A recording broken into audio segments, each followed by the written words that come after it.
안녕하세요, 사장님. 저 로이어 주류에서 나온 김은란입니다. 아, 새로 오신 영업사원이시구나. 네, 앞으로도 저희 로이어 주류 많이 이용해 주세요. 그래요. 네.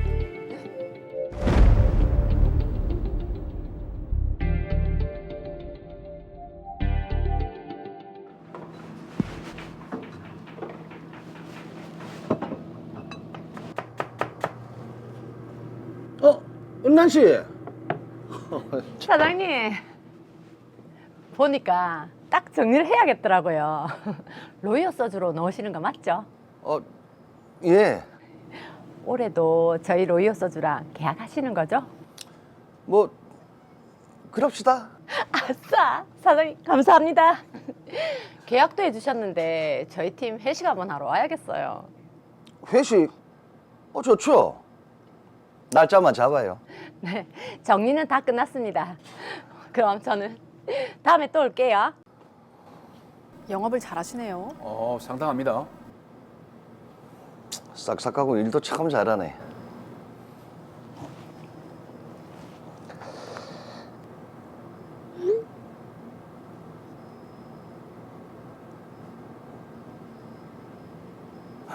아이고, 아이고. 술 많이 드셨네.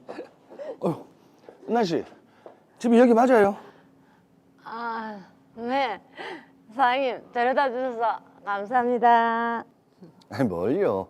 은란 씨가 저한테 해준 거에 비하면 뭐 제가요?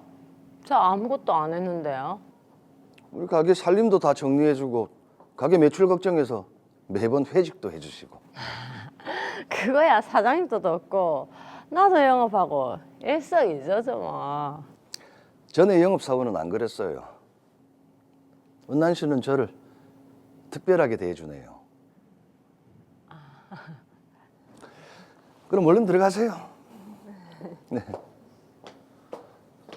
일에 충실했을 뿐인데. 대사의 뉘앙스가 좀 이상합니다. 예.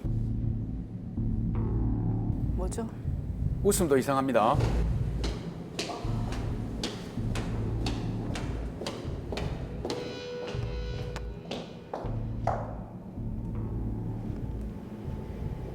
뭐지? 누가 자꾸 쳐다보는 것 같지? 피곤해서 그러나? 아우, 저런 느낌 정말 싫죠. 야, 누가 있네요.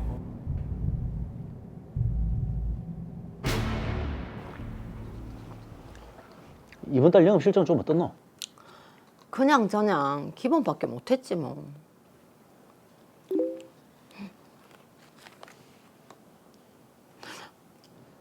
왜? 또 그 인간이다. 그 고깃집 진상? 어, 아니 그 사람 니한테 왜 그러는데?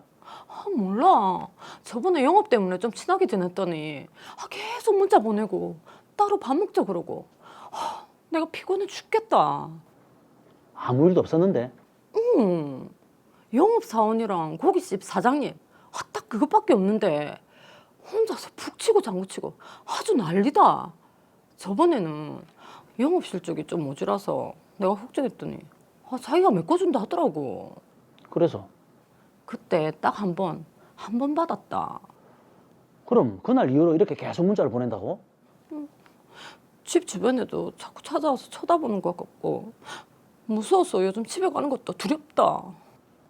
아니 너 집도 안 와. 저번에 회식 때 내가 좀 술에 취해서 그때 한번 데려다 준 적이 있거든. 문자 내용도 점점 그렇고 도가 좀 지나치다. 어느 정도인데? 한번 봐봐라.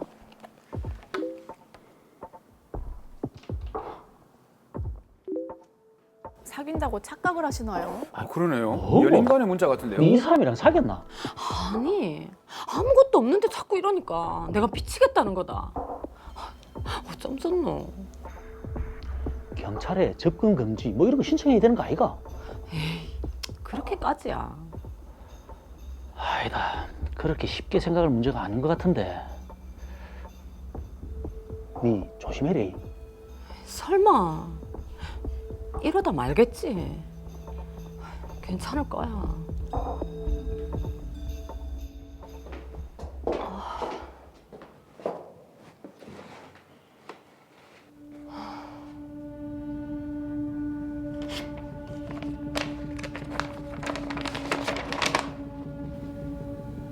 어휴, 오.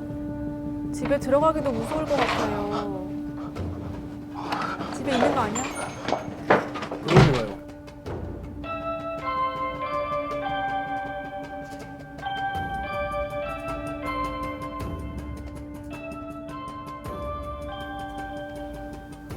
뭐지?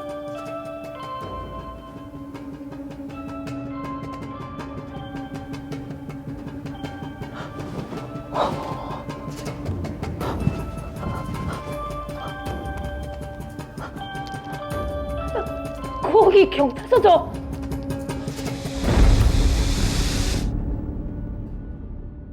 자, 일적인 관계로 만났는데 스토킹을 당하고 있는 김은란 씨의 사연입니다. 그렇습니다. 예. 무엇보다 빠른 해결책을 제시해 드려야 될 것 같습니다. 사건 정리하겠습니다. 한 주류회사 영업사원으로 근무하던 김은란 씨는 이호진 씨의 가게에 주류를 납품하면서 인연을 맺었습니다. 평소 싹싹한 성격인 김은란 씨는 납품을 계속 이어가기 위해 가게의 굳은 일도 도맡아 해결했고 이호진 씨 가게에서 회식도 자주 했습니다. 이 모습을 보고 호감을 갖게 된 이호진 씨, 계속 김은란 씨에게 금전적인 도움을 주겠다며 접근을 해왔는데요. 이상함을 느끼고 거리를 두려 했지만 이호진 씨의 집착은 점점 더 심해졌고 두 사람이 마치 연인 사이였던 것처럼 문자를 보내왔고, 그러던 어느 날 집 앞 초인종을 누르며 주변을 서성이는 이호진 씨를 발견한 김은란 씨, 공포에 떨며 결국 경찰에 신고를 하기에 이르렀습니다. 자, 영업을 위해서 친절을 베풀었던 것이 오해의 소지가 된 것 같은데요. 네. 자, 박범 변호사님, 너무 섬뜩한 사연입니다. 예. 결론적으로 이호진 씨의 행동은 매우 심각한 범죄 행위에 해당된다고 보입니다. 2021년 10월 21일부터 시행되고 있는 스토킹 처벌법에서 스토킹 행위란 상대방의 의사에 반하여 정당한 이유 없이 상대방에게 접근하거나 따라다니거나 주거 또는 그 부근에서 기다리거나 지켜보는 행위, 우편, 전화 등을 이용해서 글, 음향 등을 도달하게 하는 행위가 포함되는데, 네. 이호진 씨의 김은란 씨에 대한 일련의 행동들은 스토킹 행위에 해당된다고 보이고요. 더구나 지속적 또는 반복적으로 스토킹 행위를 해왔기 때문에 스토킹 범죄에도 해당돼서 형사처벌될 것 같습니다. 예. 자, 우선은 지금 당장 이호진 씨의 행동을 좀 제지를 해야 될 것 같은데 그렇죠. 어떤 조치를 바로 좀 취해볼 수 있을까요? 네, 드라마 마지막 장면에서 보면 이호진 씨가 늦은 밤에 김은란 씨가 혼자 있는 집에 찾아와서 초인종을 반복적으로 누르는 행위가 있었고, 네. 그에 대해서 김은란 씨가 경찰에 신고를 하는 장면이 있었는데요. 네. 현장에 출동한 경찰이 이호진 씨가 앞으로도 스토킹 행위를 지속적 또는 반복적으로 행할 우려가 있고 김은란 씨의 피해가 심각해서 스토킹 범죄를 예방하기 위해 긴급을 요한다고 판단하는 경우에는 네. 즉시 긴급 응급 조치로서 100m 이내의 접근 금지, 그리고 전기통신을 이용한 접근 금지 조치를 1개월 내에서 할 수 있습니다. 근데 이게 긴급 응급 조치를 내린 데 있어서 이 절차와 조건이 지나치게 좀 까다로워서 네. 긴급 응급 조치가 빨리 안 내려지는 경우가 많거든요. 그럼 긴급이 아닌데. 그러니까 긴급이 아니잖아요. 이럴 때는 어떻게 하는 게 좋을까요? 네, 실제로 긴급 응급 조치는 사전적인 예방 조치라서 그 성립 요건을 현장에 출동한 경찰관이 바로 판단하는 것이 굉장히 쉽지 않은 문제가 있습니다. 그래서 실무적으로는 스토킹 범죄 신고가 있는 경우에 피해 관련 증거를 제출해서 범죄가 재발될 우려가 있는 경우에 법원은 잠정 조치 결정을 하고 있습니다. 잠정 조치 결정. 이거는 뭐 긴급 응급 조치랑은 어떻게 다릅니까? 네, 잠정 조치에는 100m 이내의 접근 금지 또는 전기통신을 이용한 접근 금지 외에도 스토킹 범죄 중단에 관한 서면 경고, 그리고 경찰서 유치장 또는 구치소의 유치까지 가능한데요. 네. 이러한 각 조치는 중복적으로도 가능하고요. 그리고 100m 이내 및 전기통신을 이용한 접근 금지는 2개월 이내 이해까지 총 6개월간 연장이 가능하고 네. 유치는 1개월간 가능합니다.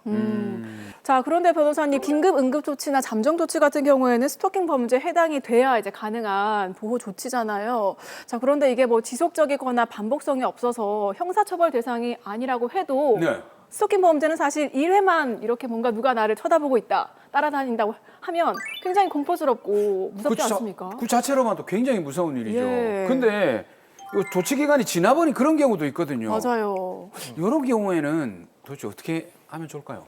네, 정말 좋은 질문이신데요. 잠정 조치 기간이 경과하거나 스토킹 범죄까지는 해당하지 않는 경우에도 가해자의 행위에 대해서는 법원에 접근 금지 가처분 신청을 해서 추가적인 피해를 예방할 수 있습니다. 다만 법원에서는 피해자의 인격권이 현저히 침해되고 있거나 침해가 임박하였다는 급박한 사정이 충분히 소명되어야 가처분 인용 결정을 하고 있기 때문에 피해 증거를 충분히 확보해서 신청해야 합니다. 네, 자 그러네요. 피해자의 말만 믿고 상대방의 자유를 또 제한하면 안 되니까 그것도 법원이 그렇네요. 충분한 소명을 요구를 하는 것 같습니다. 자 그러면 잠정 조치와 접근 금지 가처분에도 이게 어떤 차이점이 있습니까? 네, 정준희 아나운서의 말처럼 가처분 결정을 위해서는 각 당사자의 주장과 증거를 확인하기 위해서 법원에서 신문 기일을 지정하고 신문 절차를 진행한 후에 결정하게 됩니다. 네. 그리고 피해자에 대한 접근 금지를 명하는 것은 같은데요.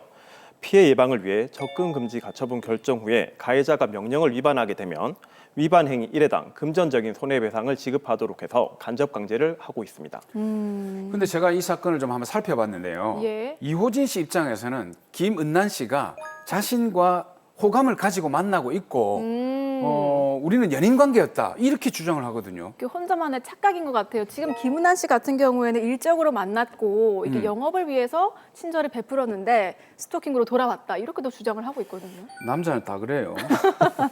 이게 사실 종이 한 장 차인데 누구에게가 맞는지 어떻게 이게 확인을 좀 해야 될까요? 그러게요. 네, 앞에서 설명드린 것처럼 스토킹 범죄가 성립되기 위해서는 스토킹 행위가 지속적 또는 반복적으로 이루어져야 하는데요. 그렇죠. 김은난 씨의 경우 이호진 씨로부터 받은 문자 메시지, 편지, 통화 녹음, 통화 내역, 그리고 주거지 근처의 CCTV 영상, 그리고 인터폰에 나온 영상, 피해 사실을 알고 있는 직장 동료 아까 손호진 씨의 진술이나 사실 확인서 등을 이제 확인하게 되면 충분히 스토킹 범죄가 성립될 것으로 보입니다. 네, 말씀하신 그런 여러 증거들을 모아서 경찰에 그럼 신고를 하면은 이호진 씨는 어떤 처벌을 받습니까? 네, 스토킹 범죄를 저지른 사람은 3년 이하의 징역 또는 3천만 원 이하의 벌금에 처하게 되어 있고 흉기 또는 그 밖의 위험한 물건을 이용 또는 휴대하여 범죄를 저지른 사람은 5년 이하의 징역 또는 5천만 원 이하의 벌금으로 가중처벌되게 규정되어 있습니다. 예. 다만 단순 스토킹 범죄의 경우 피해자가 처벌 불원의 의사를 밝히면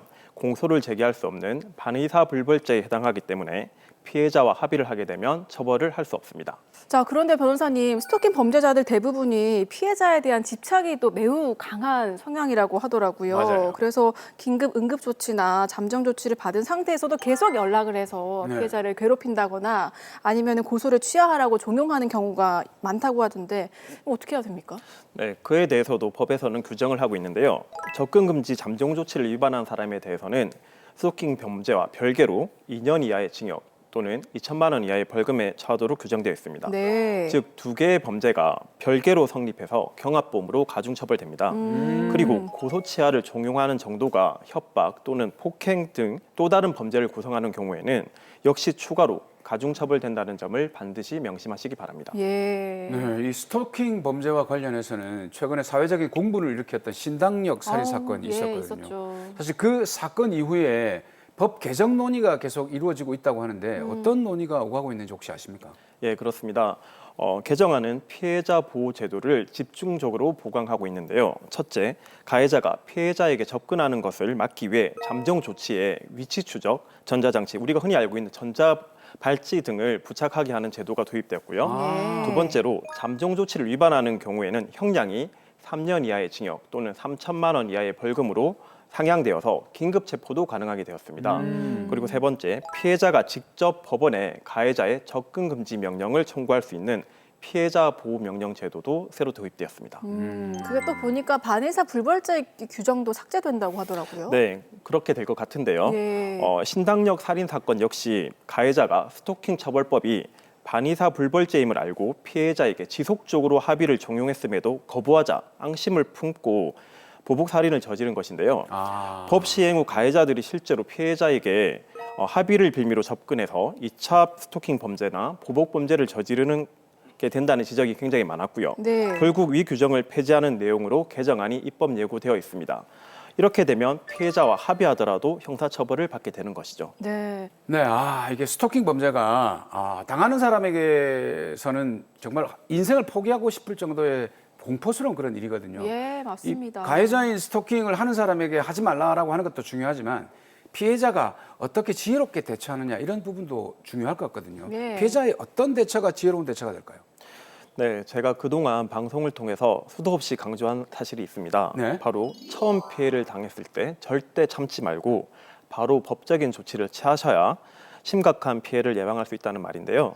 스토킹 범죄는 그 핵심 요건으로 스토킹 행위의 지속성과 반복성을 요구하는데 결국 초기 대처가 미흡해서 계속적인 피해가 발생하게 되는 것입니다. 네. 연인 관계, 가족 관계, 그리고 직장 동료, 사회적 친분 등을 고려해서 그냥 넘어가는 일들이 결국은 더 큰 피해를 양상하고 강력 범죄의 원인이 될 수 있다는 점을 분명히 명심하시고 초기 대응에 집중해 주시기 바랍니다. 정말 뭐 좋은 게 좋은 거지가 아니라 그렇죠. 초기부터 아주 단호하게 대응을 해야 될 것 같습니다. 전하지 마세요. 번호도 몰라요. 자, 마지막으로 김은란 씨를 위한 솔루션 부탁드립니다. 네.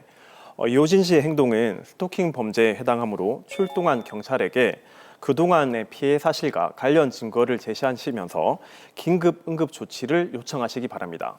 그리고 긴급 응급 조치 기간이 만료되기 전에 반드시 잠정 조치를 신청하시고요.